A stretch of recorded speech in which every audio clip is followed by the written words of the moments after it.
बिस्मिल्लाहिर्रहमानिर्रहीम। अस्सलामुअलैकुम वरहमतुल्लाहि वबरकातुहू। आज का वजीफ़ा ख़ास उन लोगों के लिए है जो किसी भी किस्म की परेशानी में या वो परेशान है कारोबार की वजह से, रिज़्क़ की तंगी की वजह से, किसी बीमारी की वजह से, औलाद के मसले से, या कोई भी मुसीबत उनके सर में आ पहुंची है, वो इससे निजात चाहते हैं, छुटकारा हासिल करना चाहते हैं, वो मायूस हो चुके हैं। तो अब आपको मायूस और परेशान होने की बिल्कुल ज़रूरत नहीं है। कुरान पाक की इस आयत में इसमें आज़म मख्फ़ी है। इसको पढ़ के आप जो भी दुआ अल्लाह ताला से मांगेंगे, इंशाअल्लाह अल्लाह ताला आपकी दुआ फ़ौरन कबूल और मंजूर फरमा लेंगे।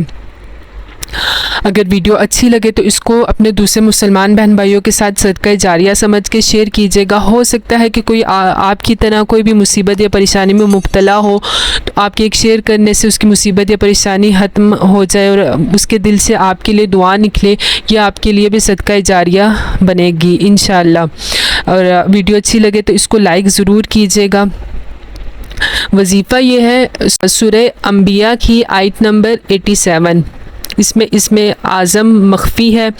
आप इस आयत को पढ़ के जो भी अल्लाह ताला से दुआ मांगेंगे, किसी भी मुसीबत या परेशानी में मुब्तला होंगे, इस आयत को पढ़ने के बाद इंशाअल्लाह अल्लाह ताला आपकी फ़ौरन दुआ कबूल व मंजूर फरमाएंगे। आपने कामिल नीयत के साथ पढ़ना है कि अल्लाह ताला कबूल फरमा रहे हैं। आयत ये है कुरान पाक की। आयत पढ़ लेते हैं। बिस्मिल्लाहिर्रहमानिर्रहीम। ला इलाहा इल्ला अंत सुब्हानका इन्नी कुन्तु मिनज़्ज़ालिमीन।